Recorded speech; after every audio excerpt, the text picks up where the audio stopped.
Allô les amis, moi c'est Dora de Victoriaville.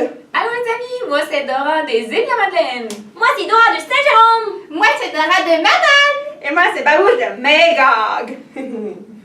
Aujourd'hui les explorateurs, nous allons voir les gaz.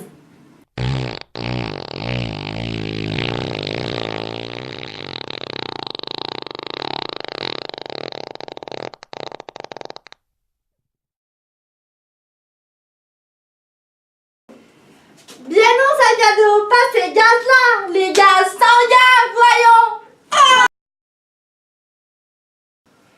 L'autre jour, alors que je descendais une montagne en ski, j'ai eu une collision contre un arbre. Ça m'a fait très mal. J'ai été voir mon docteur et il m'a prescrit des comprimés de morphine. Un soir, j'avais très mal. Je me suis trompée et j'en ai pris 3. Ma respiration a alors vraiment ralenti et j'étais en bradypnée. Répète après moi. Bradypnée. Je me sentais vraiment pas bien. Super!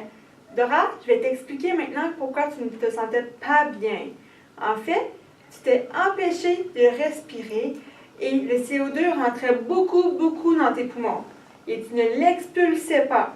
Donc, ça a créé des valeurs de gaz artériel que tu peux voir juste ici.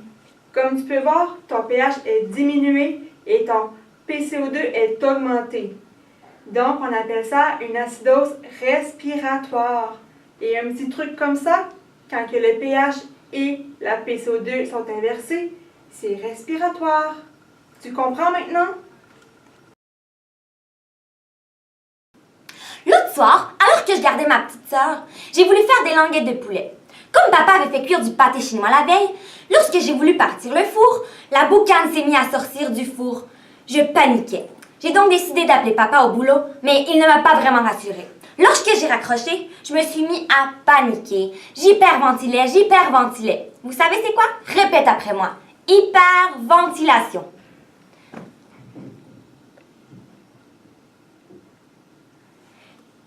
Je ne me sentais vraiment pas bien. Super! Maintenant, Dora, je vais t'expliquer pourquoi tu n'allais vraiment pas bien.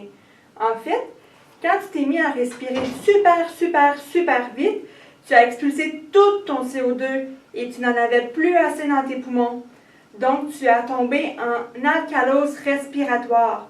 Comme tu peux voir dans les valeurs juste ici à côté, ton pH est augmenté et ton pH CO2 sont diminués. Donc, voilà pourquoi tu es tombé malade. L'autre jour, j'ai mangé du mexicain style chili con carne. Puis j'ai mangé 3 crèmes glacées. 3. Mes intestins m'ont fait savoir par la suite qu'ils n'ont vraiment pas aimé.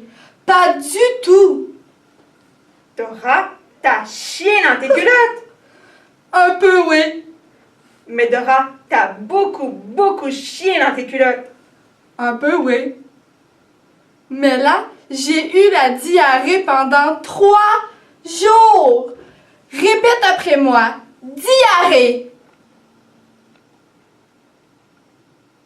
Je me sentais vraiment pas bien. Vraiment pas. Super! Maintenant, Dora, je vais t'expliquer pourquoi tu n'allais vraiment pas bien. En fait, tu as fait caca pendant 3 jours. Donc, tu as tout expulsé tes biques de ton corps. Il n'en avait plus assez. Comme tu peux le voir sur ton gaz sanguin ici, ton pH est diminué et tes HCO3 sont diminués aussi. Donc, tu es en acidose métabolique. L'autre jour, je suis allée à Québec pour les Jeux des infirmiers et des infirmières du Québec, les GIC. J'ai bu beaucoup d'alcool. Beaucoup d'alcool. Puis, j'ai commencé à vomir. Et j'ai revomi. Et j'ai revomi. On appelle ça un vomissement prolongé, de l'abus et un manque de modération. Répète après moi.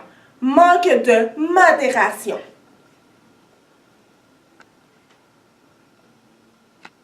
Je ne me sentais pas bien. Super! Maintenant, Dora, je vais t'expliquer pourquoi tu n'allais pas bien. En fait, quand tu as eu ton vomissement prolongé, tu as tout expulsé tes ions hydrogène H+. Donc, tu n'en avais plus assez dans ton corps. Comme tu peux le voir ici sur ton gaz sanguin, ton pH est augmenté et tes ions H+, sont diminués. C'est ce qu'on appelle une alcalose métabolique. Tu comprends maintenant? Pour conclure, même si le corps humain a parfois besoin de l'aide d'une équipe médicale pour ses déséquilibres acido-basiques, le corps humain est super fantastique pour régler ce genre de problème. Rappelle-toi, respire lentement, mais pas trop vite. À la place du pâté mexicain, choisis le pâté chinois. Mais surtout, La modération a bien meilleur goût. au revoir!